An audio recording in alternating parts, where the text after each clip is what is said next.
Before we start talking about the different types of reasoning fallacies, some of you may still be wondering, what is a reasoning fallacy? Simply put, reasoning fallacies are errors in the logic of an argument.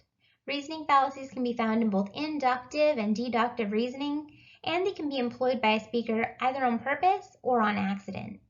Now that we've talked a little bit about reasoning fallacies and what they are, you may be wondering, why is this important? It's important to be able to identify reasoning fallacies so that you can avoid using them in your own speech. This is because the use of reasoning fallacies both weakens the strength of your argument as well as hurts your credibility as a speaker. The first type of reasoning fallacy we'll discuss is the ad hominem. An ad hominem is when someone attacks the character of a speaker rather than the arguments given. An example of this would be if Baby Yoda gave a very compelling and persuasive speech on why we should ban plastic straws. Instead of saying that his arguments were invalid, if we said, "Why would you listen to Baby Yoda? He eats frogs," this would be an ad hominem, because we're not attacking the arguments he gave, but instead something Baby Yoda does. The second type of reasoning fallacy is ad verecundium. Ad verecundium is appealing to authority.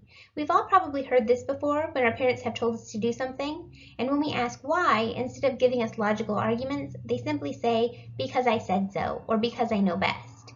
It's important to know when ad verecundium is being used because even though expertise does help build credibility, it doesn't automatically guarantee that every argument will be correct. Another reasoning fallacy is the slippery slope fallacy, which is basically the domino effect. The domino effect says that if one thing happens, it'll lead to a chain reaction of occurrences. We can see an example of this here. Here, Bart tells his teacher that if she ignores him while he has a stomachache, he can't go to the nurse. If he can't go to the nurse, then his stomachache could kill him. If he dies, she could be in a lot of trouble. This is a slippery slope because her ignoring him does not necessarily mean that he's going to die and she's going to get into a lot of trouble. The non sequitur is another reasoning fallacy. Non sequitur means not in sequence. In the movie Lilo and Stitch, Jumbo commits a non sequitur when he tells Stitch he was built to destroy, he can never belong. Just because Stitch was built to destroy does not necessarily mean he can never belong. Let's be honest, who can really resist all of that cute and fluffy? The straw man fallacy occurs when a speaker distorts the opposing position. An example of this would be if you told your friend that you love Thanksgiving, and in return, your friend says that they can't believe you enjoy the murder of helpless animals. This is a straw man because you weren't saying you enjoy murder of animals, you were saying that you love Thanksgiving, which could mean meeting family, watching football, or eating a lot of food. Another reasoning fallacy is the false cause. False cause is when the outcome is unrelated to the stated cause. An example of this would be on the show How I Met Your Mother, where Ted, one of the main characters, tells a girl about the olive theory. He says it's based on his two best friends, Marshall and Lily. Marshall hates olives, and Lily loves them. And he says in a weird way, that's what makes them such a great couple. This is a false cause because someone hating olives and someone loving them is not what makes a great couple. The next reasoning fallacy is the hasty generalization. The hasty generalization basically says that one equals all. An example of this would be if you had a taco for the very first time, and based on that taco, you decided you love all Mexican food.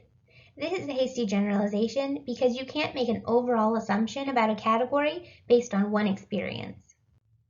Another reasoning fallacy is the either-or fallacy.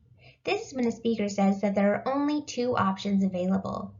An example of this would be if you started dating someone and you said that it could go either way.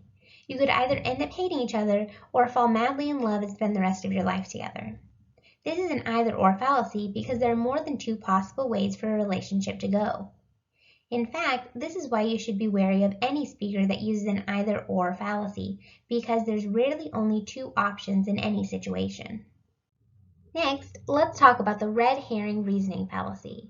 A red herring is committed when an argument is given and then answered with irrelevant ideas. An example of a red herring would be, well, basically any argument answered by Groot. Unless the argument specifically has to do with Groot's identity, then his answer, "I am Groot," would be a red herring because it's irrelevant to the argument given.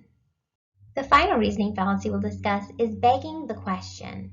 In begging the question, a speaker assumes something without evidence.